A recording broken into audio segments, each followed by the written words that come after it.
Hey everybody, it's Greg. What I want to talk to you today about is getting unstuck. And I was stuck for years. And it's very frustrating. It can be depressing when you have a goal, you have a desire, but you're not making it happen.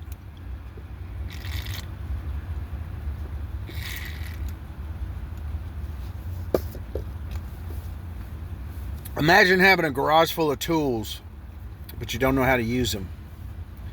Or maybe you try to use your tools, but you don't have any experience and you don't have much know-how, so you screw things up. And you might get to a point where you think, hey, I'm not this. I just don't know how to do that. I'm not good with tools. I'm not good with building things. But that's not true. What it is, it's a lack of understanding. And nowadays, you can go on YouTube. There's oftentimes I have a Mercedes SUV, and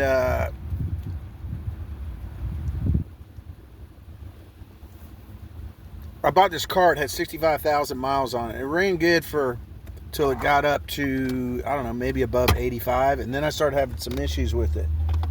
But and at first, the Mercedes is a lot more complicated than like my Toyota 4Runner. But I found videos on YouTube that showed how to fix things. And there's a few times when I did stuff and it scared me because it was a lot more complicated than working on this 20-year-old 4Runner I have. But I think one thing that can keep us stuck is when your goal or your vision is too far away from your actual skill level. Okay, everything in life requires knowledge, experience, and skill. Okay, if you want to win a golf tournament, uh, you know, you're not going to go buy a set of clubs and go hit a few buckets of balls and then go win a golf tournament. It takes a little bit more than that. The same with anything. Being a lawyer. If you want to be a lawyer and you want to earn a good living as an attorney, you have to go to school. You have to, first of all, get a 4-year undergraduate degree. Then you have to go to law school for 2 years. And then you have to go to work for a law firm and get some experience to the point where you know how to do things on your own. Okay, so it takes knowledge, experience, and in some instances, it's a skill. If you want to be in car racing, okay. When I was young, I had a dream of becoming a professional race car driver, and I went to racing school a few times. And the first school I went to, it was Skip Barber. And I remember the instructor. There was the first. It was a 3-day racing school. It was like introduction to racing. And we started out in the classroom. And I remember the instructor. He said the first thing you need to know about racing is money talks and talent walks. Okay, and it's anybody knows anything about racing, that is 100% true. Somebody has to pay for it. There's other sports that are a lot cheaper. Okay, if you want to be a professional tennis player, you can go buy a racket and some balls, and you can go to a public tennis court that's free, and you can practice and practice and practice and improve your tennis game. Of course, eventually you'll probably get to a level where you'll need, if you want to be a pro, you're going to have to hire a coach. So you will have to have money. But my point is, what is my point?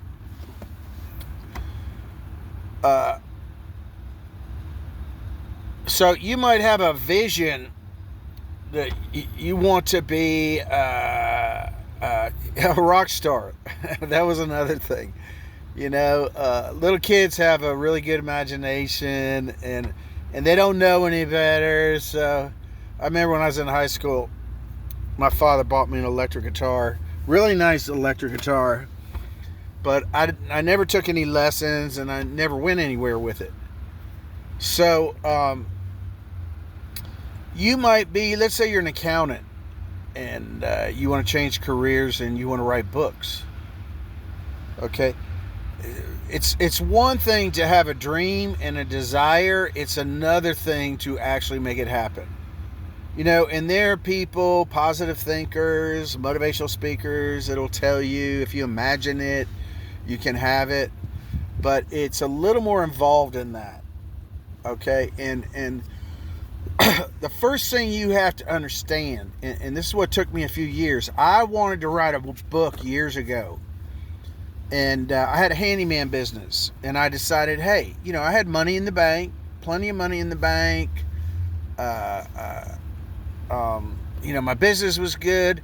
There are times in my business, being self-employed, where I would have the day off. I might have one day off. I'd have a couple days off. And because I work for myself, I could decide my schedule. So if I finished a job on Wednesday and I wanted to take a few days off and start my next job on Monday, I could do that. And I decided that what I was going to do was I was going to, on my days off, I was going to start working on this book. And I would sit down at the computer and I would start typing, and I would just get really squirrely. And this happened just day in and day out. I'd get I'd work I'd work for an hour on the computer, and I didn't feel comfortable. I felt really uncomfortable. And if you want to know the truth, it felt like it wasn't, what I was trying to do wasn't working right. Have you ever, tried to do something and you thought, this is not my forte. This is not for me. Okay. And that's, so I would try again. And it took me years to figure this out. I finally figured out that the reason I was getting squirrely was because I wasn't used to sitting at a computer and typing. Okay, and a combination of trying to write a book and what I finally learned out years later is I said, hey, dude, what you need to do is you need to just sit at the computer and type. You need to get comfortable with typing. It doesn't have to make sense. It doesn't have to be publishable material. The first step to writing a book is getting comfortable with sitting at a computer and typing. Okay? If I looked it up, I Googled something one time. And I Googled a question. How many balls do professional golfers hit every day? And the answer was, on average, 500 balls a day. Okay, that's a lot of golf balls. When I was young, I thought, I had this idea. When I was a young kid, I had this idea that if you were a professional golfer, you just kind of were, you just, like you were born with great golfing skills.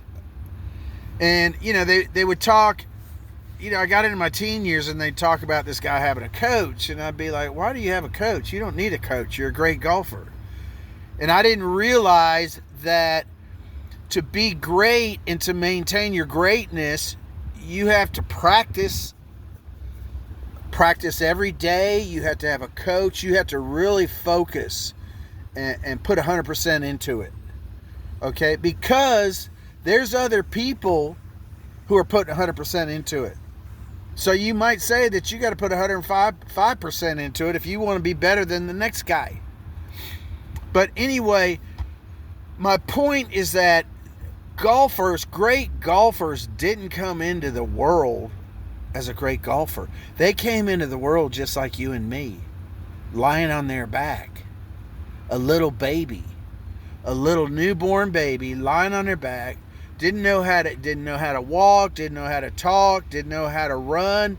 And as far as swinging a golf club, there's no way. And all human beings start out the same way. Have you ever thought about that? Every human being, every person on the face of the earth came into the world as a little infant baby lying on their back, needing someone to feed them, needing someone to change their diapers, needing someone to change their clothes.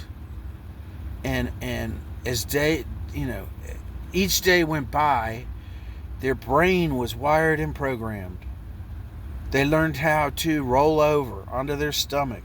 Once they learned how to roll over on their stomach, they learned how to get up on their hands and knees and crawl. Once a baby learns how to crawl, the next thing they do is they figure out how to stand up. When babies first stand up, they have to hold on to something to keep their balance. A lot of times, the first time a baby stands up is in their crib. Mother comes in the room in the morning and the child's standing there holding on to the railing of the crib.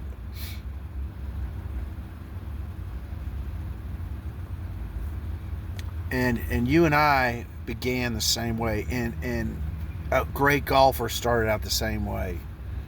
Okay, I think Tiger Woods. I remember when Tiger Woods was a little kid and he was a sensation. And I don't know. I don't know when did he first. When did people start talking about Tiger Woods? Like when he was 5 years old? His father, the story was that his father would take him to the driving range every day and he would hit balls. So Tiger Woods started out when he was 5 years old playing golf. And needless to say, he's 45 years old now. He's been playing golf for over 40 years. And so if you're trying to start a new career, whatever it is, okay, you might have a desire to join the gym and start working out and get in shape. Maybe when you were in college, you were physically active and you played volleyball and you'd like to go running with your girlfriend and you played tennis and you were in good health and your body looked good. And here it is, 20 years later, you're 40 years old, and maybe you've put on some weight and you don't exercise anymore. You come home from work, long day at work, and you sit on the sofa and watch TV. So you've had a desire for a few years to get back into the gym and start working out and get back in shape so you look healthier and younger, physically fit. But something's blocking you. What's blocking you is your subconscious mind. Okay, your subconscious mind likes to keep things the way they are. One thing, if you want to understand how to change your life, how to change yourself, how to change your life, you've got to understand the conscious mind and the subconscious minds. We all have two minds, a conscious mind and a subconscious mind. And these two minds are like two different people. Okay, so if you have a desire, you want to join a gym, you want to start working out. The gym's right down. You pass the gym every day on the way to work and on the way home, but you're not stopping. Something's preventing you from pulling in there and going in and signing that paper and joining, and that's your subconscious mind. Because you've programmed your subconscious mind. When you were young, you were programmed to exercise on a regular basis. So it was actually easy. If your girlfriend said, hey, you want to go for a run? Yeah, let's go. And you went for a run and it made you feel better. Now, 20 years later, you've got 2 kids. You've got a full-time job. And it's like, I don't have time for that. I don't have the energy for that. And you've got all these excuses. But the truth of the matter is, hey, when you're sitting on that sofa every night for 2 hours watching TV, you could be in the gym. But you've programmed your subconscious mind to be a couch potato. And that is what's holding you back. This other person inside of you saying, no, you like to watch TV. You're not a gym rat. And your subconscious mind is much more powerful than your conscious mind. And it's always going to win. It's most of the time, if there's a conflict between your conscious mind and your subconscious is going to win. It's like the software in your computer. It's like the operating system. Okay, here's what people do. If let's say you turn on your computer and you type in 50 plus 50 and you hit the equal sign and the computer gives you an answer of 10. You know that's incorrect. You know 50 plus 50 is 100. But what people do is they keep typing 50 plus 50 into their computer over and over again, hoping eventually the computer will give them the correct answer of 100, and it doesn't happen. And the reason you're getting the wrong answer is because you have a bug in your software. Now, your computer doesn't know you have a bug. Your computer doesn't know that 10 is the wrong answer. It doesn't know that. Okay, if you go on your computer and you're surfing the internet for a purse, maybe you have a girlfriend. Let's say you have a girlfriend who likes expensive purses. And she has this purse that she paid $2,500 for. And you just love that purse, and you're like, I got to buy one of those purses. And you know in the back of your mind that on your salary and with your financial situation, you have no business buying a $2,500 purse. But you're like, I got to have it. Okay, so you go online and maybe you find this purse somewhere on a website and it's on sale for $2,000. And you're like, oh, wow. If I buy this purse, they're having a sale. And the sale ends in 48 hours. The sale price ends in 24 hours. You ever seen that? This thing pops up and it says 20% off. And then it says ending in 12 hours. It gives you a time when that 20% off is ending. They know how to sell stuff. Okay? Well, you're looking at this purse and it's on sale and it's $500 off. And you're thinking, I got to buy this thing. I'll put it on a credit card. Your computer doesn't pop up a window or a message that says, Mary, you shouldn't be buying this purse. Are you crazy? Okay, you've got your bank account on your, you look at your bank app on your computer. You've got all your financial information. You access all your financial information through the internet and through your computer. So you might say, well, your computer doesn't know any of that. It doesn't know that you only have $1,500. Your computer doesn't know that you make $50,000 a year and you've got $1,500 in your bank account. You've got a car payment of $500 a month, and that you're not growing financially. Your computer doesn't know that. If you go on the website and you click on that purse and you click on pay now and you type your credit card information in and you click buy, it's gonna process that transaction, and it's not gonna say anything to you. Okay, that's how your subconscious mind is. It's if you've been programmed. Your subconscious mind doesn't know right from wrong or good from bad or true from false. It only knows how it's been programmed. Software programming is code. It's a code, and programmers know how to write the code to make the program work. But a software program doesn't have a conscious mind. It doesn't ask. Your computer doesn't ask itself, is this good for you or bad for you? It doesn't pop a window up saying, Mary, I'm not going to let you buy this purse. I'm not going to let you buy this purse. You'll be paying for it. Yeah, it's on sale for $2,000. But if you put it on your credit card, I know how you are, Mary. You'll take 2 years to pay it off. And by the time you pay it off, you'll pay $3,000 for it. I'm not letting you do that. Your computer doesn't do that. And the same holds true with your subconscious mind. So what you have to do, instead of just typing 50 plus 50 over and over again into your computer, hoping eventually the computer will give you the correct answer, what you have to do is get rid of the software bug. You've got, in computers nowadays, they automatically run antivirus software every time you turn it on.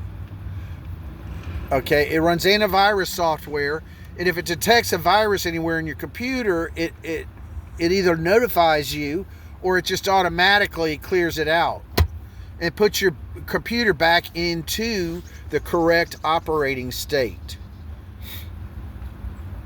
And that's what you have to do. Instead of, the reason you're a couch potato and you can't get off the couch and get in the gym is because your subconscious mind believes that this is who you are and this is how you are. You have a set of beliefs in your subconscious mind called your self-image. And it's who you are, how you dress, how you act, your personality, the way you think. Everything about you is in alignment with your self-image software programs. That's basically what they are. Okay, you wake up every day and your personality is the same day in and day out. The way you act. You don't act like a wild, crazy person one week, showing up late for work, staying out late partying, acting irresponsible, driving crazy, spending money recklessly. You don't act that way one week and then 1 month, and then the next month act like a conservative, responsible Bible thumper.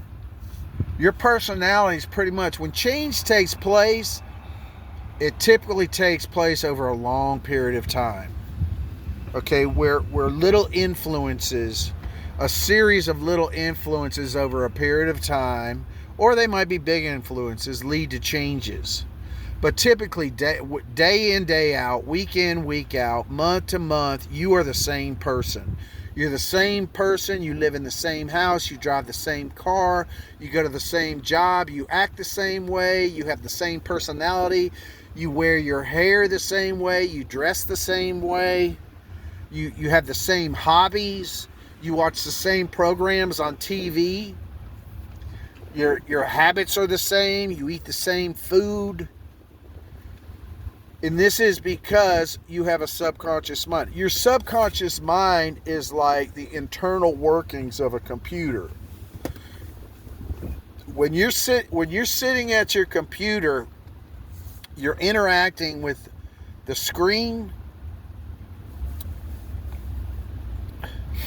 the keyboard, and the mouse. You're looking at what's on the screen, you're typing on the keyboard, and you're moving the mouse around. These are things that are happening outside of the computer. But what's really making the computer work is the internal components. The CPU is what makes everything work. The operating system is the software that makes the computer work. And then you have a hard drive. That's where everything's stored. So the combination of the CPU, the software, the operating system software, and then any other apps that you have, and then your hard drive, those are the internal components. And without one of those three, your computer's not going to work. Now, going back to what we said about how human beings are like computers, when a computer rolls off the assembly line, you can't use it. It's no good. It doesn't do anything. You have to install the operating system software. The same holds true with a little baby. All a little baby can do is lie on its back and babble because it doesn't have an operating system. It hasn't developed the software, the subconscious software that allows the baby, your subconscious mind controls all your bodily functions. Okay, now when you're born, your body is, You're able to breathe, you're able to digest food, you're able to move your arms and your legs around, but you don't know how to stand up, you don't know how to throw a ball, you don't know how to talk, you can't feed yourself. These are software programs that you have to develop in order to be able to do those things. Okay, and then later in life you get to a point, like if you want to play golf, you might play golf every weekend with your brother, and your brother's an excellent golfer. You're a crappy golfer. Well, the reason you're a crappy golfer and he's an excellent golfer is because he has a more advanced software program installed in his subconscious mind. He swings the club better. He has more experience. He's taken lessons. He's hit a lot more golf balls over the years. And that's why he is a great golfer and you're a crappy golfer. Okay? The same holds true with software. When computers first came out, they just had basic software. And every year, engineers, scientists, developers, they take what they have and they improve it. This happens with everything. With computer software, with automobiles, with airplanes. Technology is always advancing. And the same thing happened with you. When you were a little baby, first thing you learned how to do was get up on your hands and knees. Next thing you learned how to do was to crawl around. Once you learned how to crawl really good, then you figured out how to stand up. You did all this by observing your parents. And little babies, somehow or another, by observing their parents, they're able to learn how to do what their parents are able to do. So eventually you were able to stand up, and then you were able to walk, and then you figured out how to run. Okay, if you remember, I remember way back, 20 years ago, 30 years ago, the software programs they have today are far more advanced than what they had 30 years ago, because over time they've developed it and improved it. And the same thing holds true with you. Let's say you want to be a writer. Let's say this applies to everything. Let's say you want to learn how to play the piano. You want to be maybe your sister is a great musician and you've always admired her, and you've always wished, I wish I could play the piano like my sister. Well, just wishing that you could do that, that's not going to make you a great pianist. You've got to take lessons. You've got to practice. You've got to learn. And over time, you'll slowly get better, just like a little child. What's the basic song people typically learn? The first song people typically learn. Mary Had a Little Lamb. Mary had a little lamb. It's her sweet. Okay? You play basic songs on the piano, and then you improve and you develop and you get better and better and play more advanced, more complicated songs. So you're going to have to, whatever it is, you're going to have to start out from ground zero. And this topic reminds me of the story of how Apple Computer was started. Okay, go online and read about that. Steve Jobs, the first computers he created, he didn't have them. He had sold this idea to someone. I think there was like 100. The guy said, hey, if you can build these computers, I'll buy, I think it was 100 or 120 of them. Well, Steve Jobs didn't have the money to buy the parts to put the computers together. But he had a buyer. A guy said, hey, if you can build them, I'll pay you for them. So what he did was he got the buyer to call the parts supplier and promise him that he would get his money.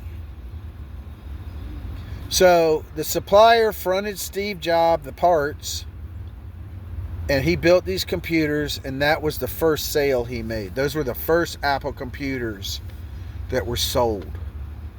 from scratch. He started from scratch. Apple Computer is a multi-billion-dollar company today. That's how it began. All these major companies, Microsoft, Paul Allen and Paul Allen and Bill Gates started Microsoft on their dining room table. And it's probably a multi-trillion-dollar, gazillion. Microsoft and Apple, they're probably gazillion-dollar companies today. They started from scratch. And you're going to have to do the same thing. But getting back to what we started with, what's blocking you is there's too big of a gap. There's a big gap between where you are and where your vision is. And you got to somehow or another, and this is one of the tricky things about manifesting. You got to somehow or another, I guess you maybe the word is humble yourself. You got to humble yourself. You got to back off. You've got to understand that, hey, I'm going to have to start out from nothing and develop these skills. Oftentimes you read about race car drivers that started out when they were kids. Like one of my favorite drivers was Nico Rosberg. Well, his father was a Formula One world champion. He was a Formula One driver. So you and I both know that the Keke Rosberg, when his son was young, he said, hey, if you want to be a race car driver, I'll teach you how to do it. And Nico said, okay, Dad, show me how to do this. And like a lot of race car drivers, he started out in karts and worked his way up the ladder. Well, for a little kid, that's, a lot of people in karts are young kids. And their parents are throwing money at this, their career, hoping someday they'll be a professional driver. But you might be 40 years old and you have a desire. You've been an accountant for 20 years and you're sick of accounting and you want to be a writer. You can do it. You can do it. You just got to chip away. You need experience.